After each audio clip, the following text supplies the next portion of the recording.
لا أقسم بيوم القيامة ولا أقسم بالنفس اللوامة أيحسب الإنسان أن لن نجمع عظامه بلى قادرين على أن نسوي بنانه بل يريد الإنسان ليفجر أمامه يسأل أيان يوم القيامة فإذا برق البصر وخسف القمر وجمع الشمس والقمر يقول الإنسان يومئذ أين المفر كلا لا وزر إلى ربك يومئذ المستقر ينبأ الإنسان يومئذ بما قدم وأخر بل الإنسان على نفسه بصيرة ولو ألقى معاذيره لا تحرك به لسانك لتعجل به إن علينا جمعه وقرآنه فإذا قرأناه فاتبع قرآنه ثم إن علينا بيانه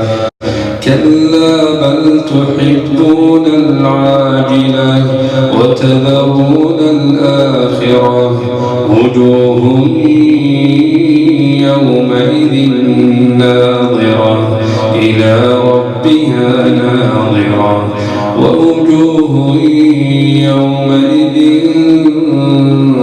باسرة تظن أن يفعل بها فاقرة كلا إذا بلغت التراقي وقيل من راق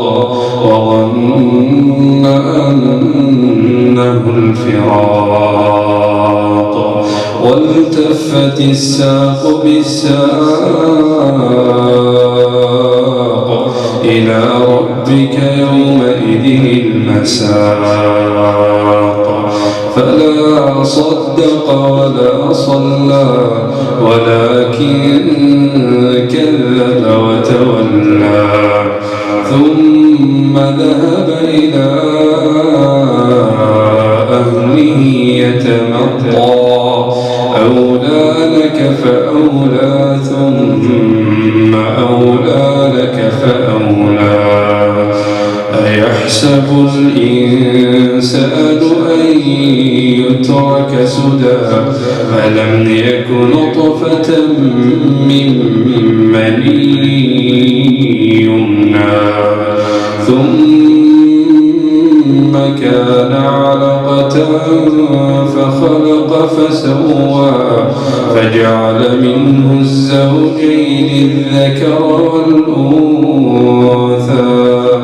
أليس ذلك بقادر على أن يحيي الموتى